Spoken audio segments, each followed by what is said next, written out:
Olá a todos mais uma vez. Para quem está se preparando para o concurso da ETEC, vou resolver hoje 5 questões ETEC 2013, segundo semestre. São questões mescladas entre matemática e física. Questão 7. Observe o gráfico sobre a taxa de fecundidade, que é a estimativa do número médio de filhos que uma mulher tem ao longo da vida. Então esse gráfico aqui está mostrando de 1940, onde a mulher tinha em média 6,16 filhos, a 2010, onde a taxa caiu para 1,9. Baseando-se nos conceitos da geografia e na análise do gráfico, é correto afirmar que as alternativas estão aqui. Eu vou responder essa questão apenas analisando o gráfico. Esse gráfico aqui tem esse formato aqui, ó, que sobe um pouquinho até 1960 e depois tem uma queda brusca até o ano de 2010. Então, naturalmente, essa questão aqui relacionada ao eixo das abscissas aqui, ó, relacionada aos anos, ela vem diminuindo. Então, olhando aqui, uma função decrescente na maior parte dela, então vem diminuindo no decorrer dos anos. A alternativa correta que vai falar dessa diminuição é a alternativa E, ó. A taxa de fecundidade vem diminuindo em nosso país devido, entre outros fatores, ao uso dos métodos contraceptivos. Se você olhar as demais alternativas, você vai ver que ela vai ser falsa em relação à interpretação do gráfico. Eu não vou puxar o lado da geografia porque eu não tenho propriedade para isso. Mas em relação ao gráfico, nós estamos vendo que vai diminuindo, ó, muito. Questão 8. De acordo com o censo realizado no Brasil em 2010, havia cerca de 48 homens para 50 mulheres.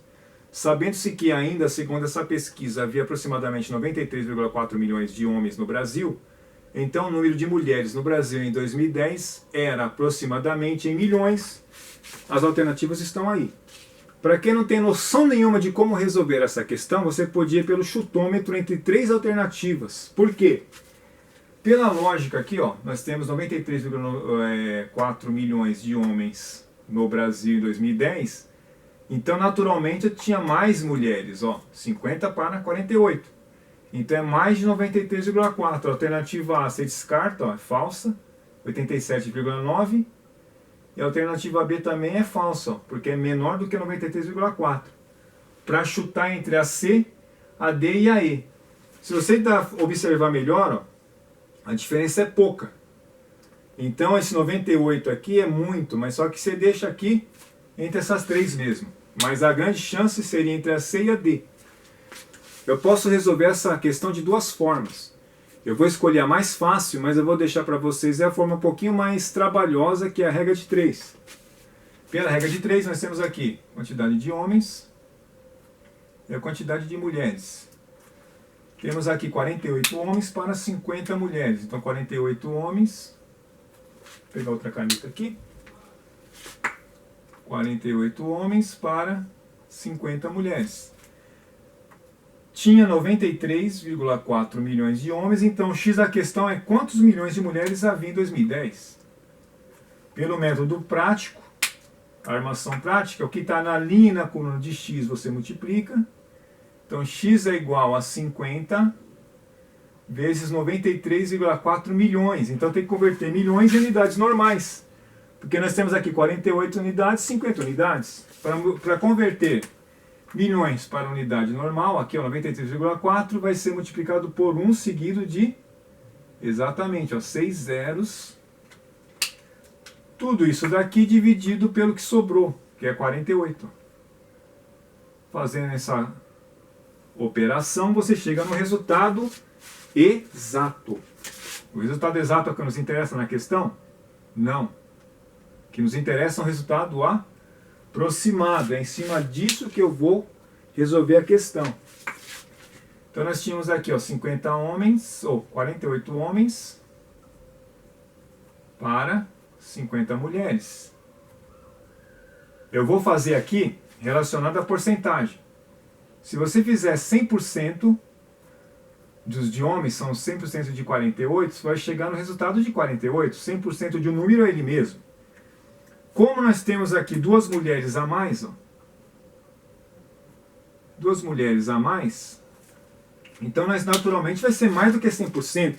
Se você colocar 110% vezes de 48, será que vai chegar nos 50? Não, vai passar.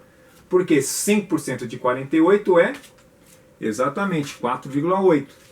Então, naturalmente, 5% de 48 é metade de 10%. Seria 2,4.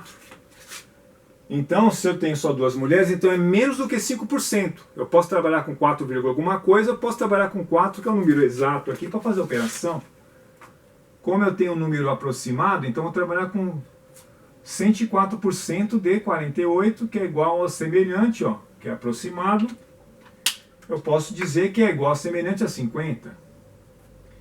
Em cima disso daqui que eu vou fazer a operação básica e rápida.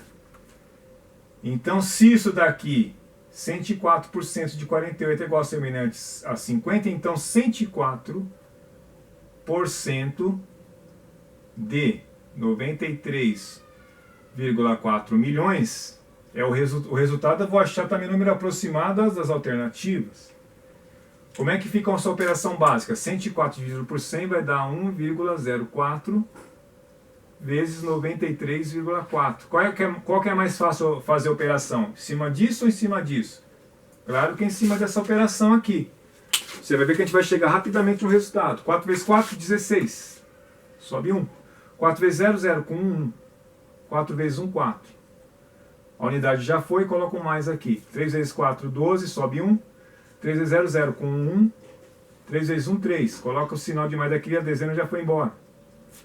Vamos para a centena. 9 vezes 4, 36. Sobe 3. 9 vezes 0, 0. Com 3, 3. 9 vezes 1, 9. Pronto, é só somar agora. Dá 6, dá 3. 4 com 1 com 6 dá 11. Sobe 1. 3 com 3 são 6, com 1, 7. 97,136 um número aproximado. Então é 97, alguma coisa. Ou 96,9, não importa. Mas a alternativa está dizendo aqui, ó. A alternativa mais próxima disso daqui é a alternativa D. Você que gosta de fazer contas de matemática, faz essa operação aqui e veja se não vai bater mais ou menos 97, alguma coisa também. Tranquilo essa questão 8, né? Questão 11, de 11 a 13 tem que ler esse texto aqui, ó. Leia o texto para responder as questões de número 11 a 13. Eu não vou ler o texto porque ele é muito extenso, mas eu vou resumir ele. Vai falar da Maria, a judia. Ela é bastante considerada pelos alquimistas da época, que é de 273 a.C. E ela foi uma das pioneiras a usar um método bem fácil e bem tranquilo, utilizado hoje em muitas culinárias, que é o banho-maria. Na questão aí você vai ver a foto de um pudim sendo feito através do banho-maria.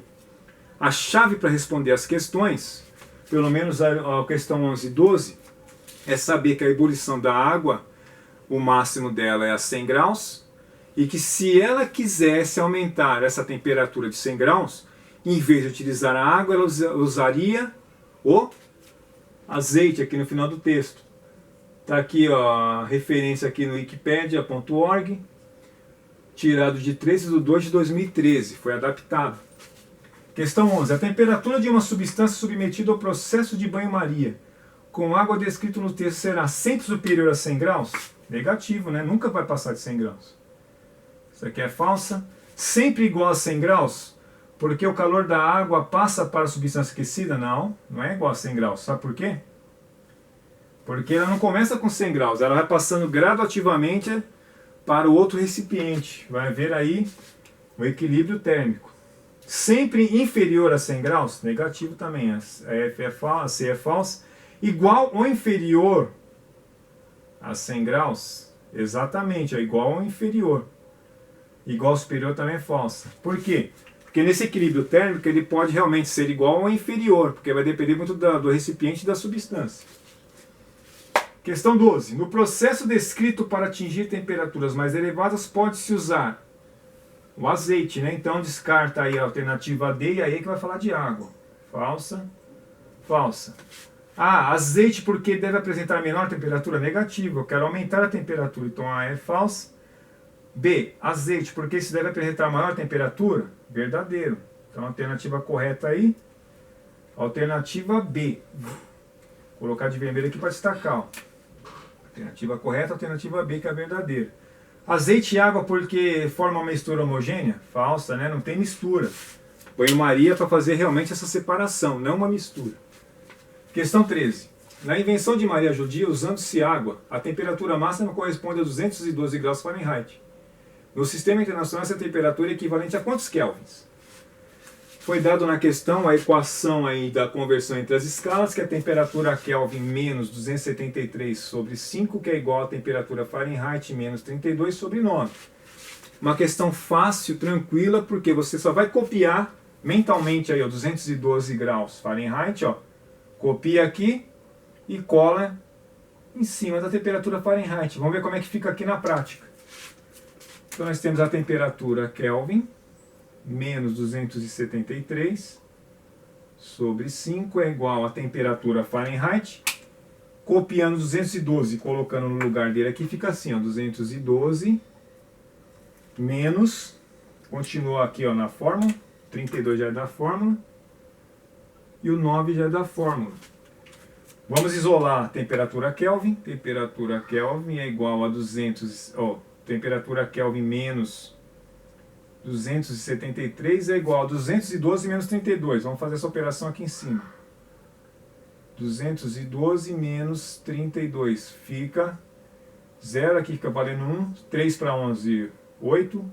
Aqui fica valendo 1, são 1. Então é 180. 212 menos 32, 180. Sobre 9. Aqui está dividindo, vou multiplicar aqui do outro lado. Vezes 5. Temperatura Kelvin menos 273 é igual 180 dividido por 9, 18 por 9 dá 2. Então dá 20 vezes 5. Temperatura Kelvin isolando aqui vai ficar 20 vezes 5? 100. Tá para menos, vou colocar para mais aqui, ó, mais 273. Portanto, a temperatura Kelvin é igual a 373 graus. Alternativa correta, alternativa E. Ficando assim, mais essas questões. Obrigado a todos e até o nosso próximo vídeo.